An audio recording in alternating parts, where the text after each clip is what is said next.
Hey, what's up guys, it's Bolt, back here with another Remnant guide, and today's guide we're going to be talking about tech.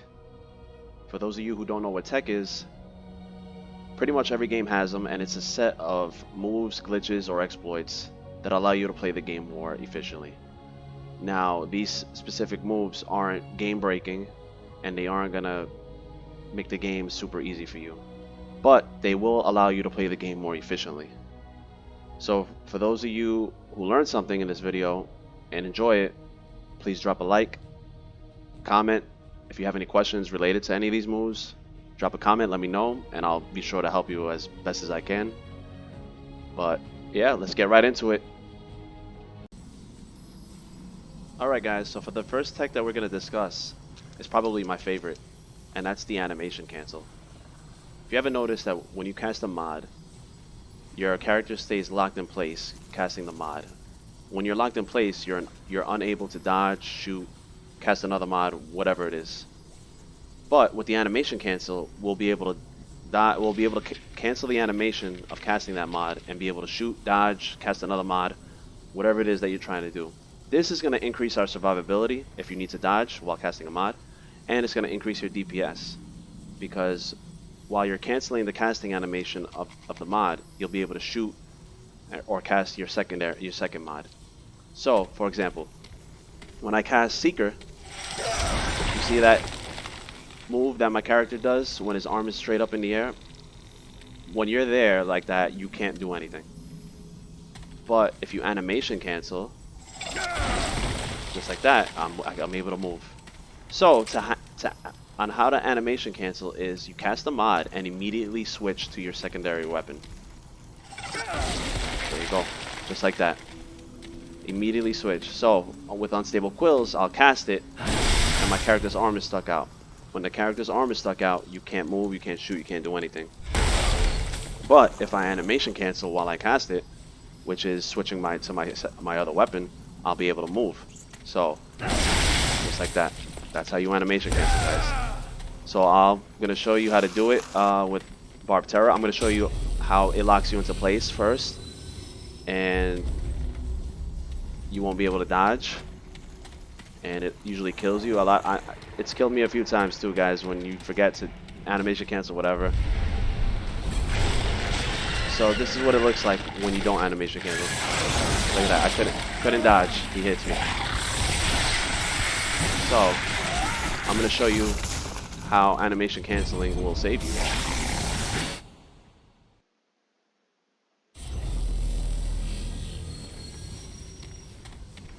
So we're going to go up to him, cast a mod, switch our weapons to animation cancel, and dodge that claw swipe.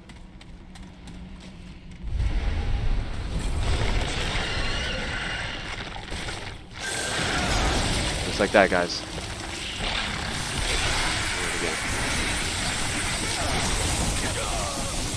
See? Good move. I rolled into the thing as I killed myself. So that's basically it, guys. So I'll wrap it up. I'll show you how to mod spam with it next. But just to reiterate, cast, switch weapons, cast, switch weapons. There you go. Alright guys, so for this part of the animation cancel, I'm going to show you how it can increase your DPS. So I'm just going to constantly swap between Unstable Quills and Breath of the Desert, animation canceling both of them for a constant barrage of damage without any hesitation. And our boy Gorfist is going to be the test dummy for this. I'm not going to try to kill him or anything like that or be fancy with it. I'm just going to show you how it looks. So we're going to get him to come after us here. There he is. There he is. Alright, here we go. See all the animation again, just swapping weapons. There we go. And that's how it looks. It's a constant barrage of attacks. I'm swapping my weapons after I immediately cast my mods. Back and forth, back and forth. Yeah, guys. Just one more time. Cast, swap, swap. There you go. Any questions in regards to this? Drop a comment, and we're gonna move on to the next tech. All right, guys. So for the next tech that we're gonna discuss is the self Akari warband proc. you guys see this, you guys see me do this in a couple of my videos, and I get a lot of comments asking me why I'm doing it. And it looks funny, but before the start of the fight, I shoot the hive cannon into the ground. So what this is going to do is, I have my Akari warband here, which by perfect dodge gives you the bonus.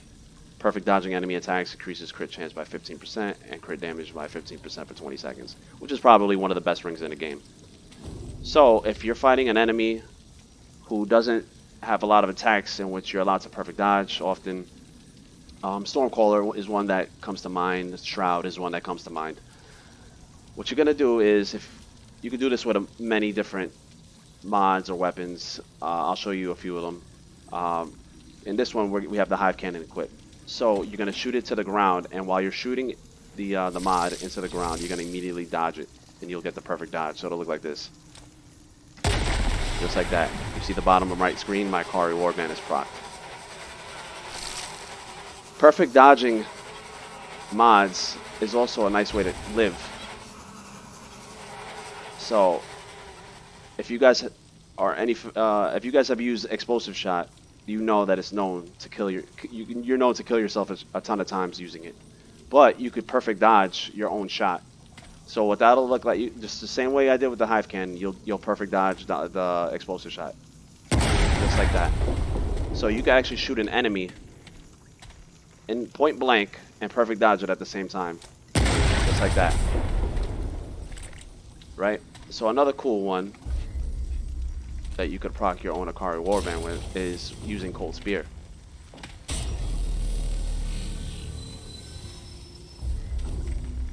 So remember the first tech I showed you guys on how to animation cancel? With the Cold Spear Akari proc, you're gonna animation cancel your Cold Spear and immediately dodge it. So you'll throw it, boom, no damage to me. That was and it procs the Akari warband. So we animation. This is like a double tech right here. It's a Akari warband proc and an animation cancel all in one. So cast it, switch weapons, and dodge. And that's how you Akari warband proc, self proc. Any questions, guys? Again, drop a comment and I'll help you guys the best I can. Alright guys, the next tech that we're going to discuss is the double freeze tech. A couple of my builds videos you've seen me do this. It may look a little funny, me using me missing a cold spear purposely and then hitting with the other cold spear. So what double freeze tech does is, what you're going to do first is you're going to throw the cold spear adjacent to the boss, which is going to apply frostbite. And then you're going to throw a second cold spear at the boss, which is going to apply the full frozen status. The boss will then have both frostbite and frozen. Now, if you're running a DOT build, this is an amazing tech to use because it will increase all status effect durations by pretty much almost double. So if you're using Repulsor or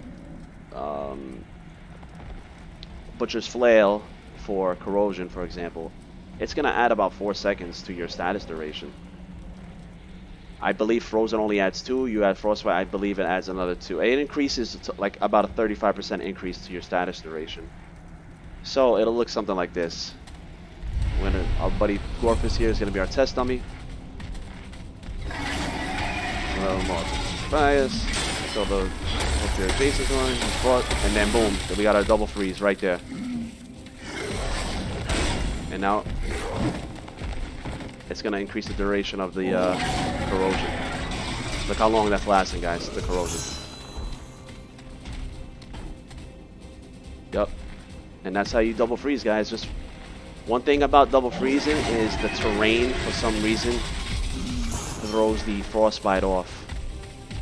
And it won't proc the frostbite. So that could be a pain sometimes. But other than that, just to reiterate the double freeze, throw your first cold spear adjacent to the boss, throw the second cold spear on the boss. The first one applies frostbite, the second one applies frozen, and now you have a really slow moving boss that's gonna have his status durations increased by 35%. Neat little trick. If you guys have any questions, drop a comment. we'll move on to the next one. Alright guys, so the next tech that we're going to discuss is the melee canceling. If you guys do charged melee attacks like this, you get stuck on a recovery right after you do it. You see me wind up, I smack, and then he has to recover.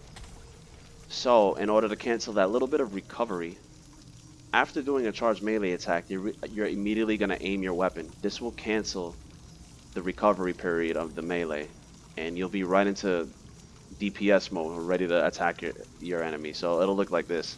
And boom, right into it. Charge melee, boom. So what that'll look like, we got Gorfus over here, who's going to be our test dummy. Again,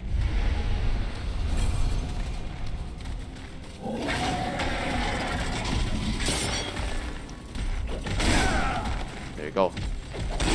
I'll let him kill me. But that's how it looks when you're attacking an enemy.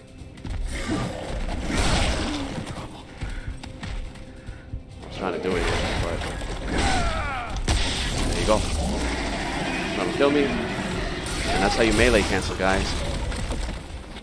This just lets you attack faster, or if you need to get out of the way faster, you don't gotta wait for the recovery period of the charge melee. So that's how it looks without it. There you go. Just charge melee, aim, and that's it. That's how you melee cancel, guys. Alright, so the next tech that we're going to discuss is the camera panning dodge. So, typically, people just dodge straight up against the boss. Straight dodge, whatever you guys want to do, this way. But, if you pan your camera, let's say we're going to pan the camera this way, your character is going to dodge in the way the camera is facing. So, what this can do is gives us a nice little way to position ourselves against an enemy. So if you want to get behind an enemy while dodging, you could pan your camera in a way where once you dodge, you could maneuver around them. This will get you some backstab damage, prevent them from doing a certain attack that you're trying to avoid.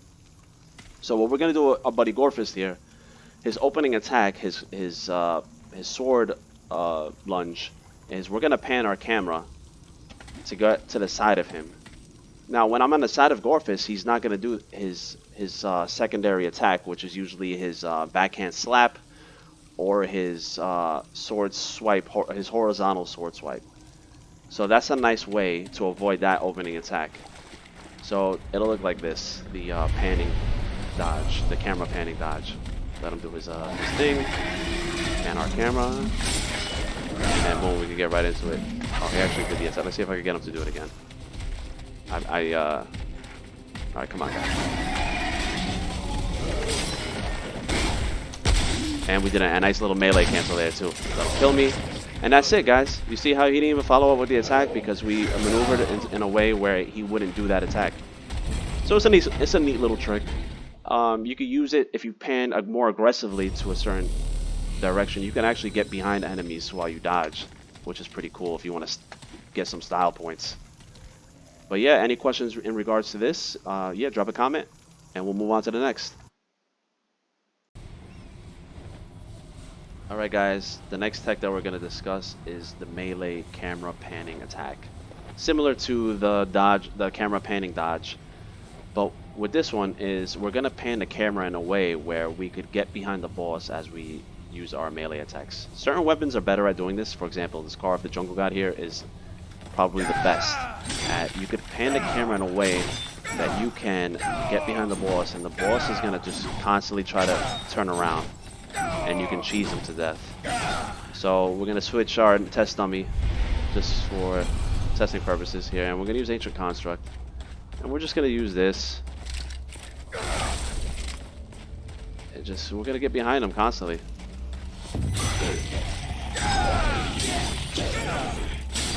See how he's just constantly trying to get me? You can just cheese him to death, just like this. And that's it, and that's...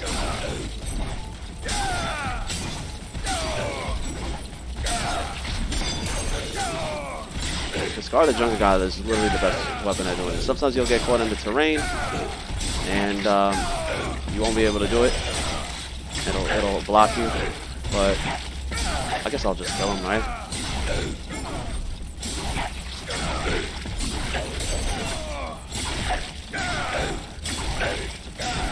You see it? This is a nice way to cheese at the enemy. And that's it. And that's how you melee pan dodge, melee pan attack. Pan the camera so you could just continuously get behind the boss and cheese him to death. Any questions in regards? Drop a comment, guys. Alright guys, so for the final tech that we're going to discuss is going to be the slide into neutral dodge. This one's actually pretty situational. It's more for style points, but some enemies, like we're going to use the Ravager here as our test dummy, it actually puts us in a position where we get to attack. When the Ravager does his lunging attacks, it puts you in a bad position. So we're going to... Sliding has iframes, so we're going to slide under him and then immediately neutral dodge. That way we'll be able to attack him and we don't lose positioning. So it'll look slide, neutral. So it'll look like this.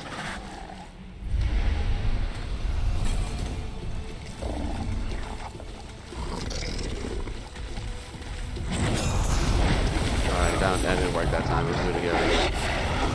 There you go. And you get right behind him. There you go, and right there I'm in position to attack him. And then we're going to do our melee pans and cheese him just like that. So it's a little combination. Now we're in a good position to melee him to death. He'll just keep trying to attack us. We're in a good position. And this is how you do it, guys. A little combination of everything. So that's the melee. That is the slide into neutral dodge, guys. If you have any questions in regards to this one, it's like I said again, this one's very situational. Not many enemies are gonna be you're gonna need to do that too, but it looks pretty cool. If you have any questions in regards, drop a comment.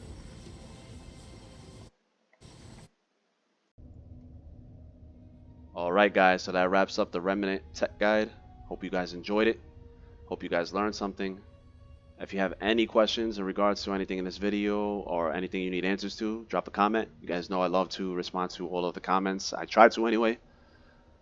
If you like the video, please give it a thumbs up. Subscribe if you haven't already. And just be on the lookout for more of my videos, guys. I'll catch you on the next one.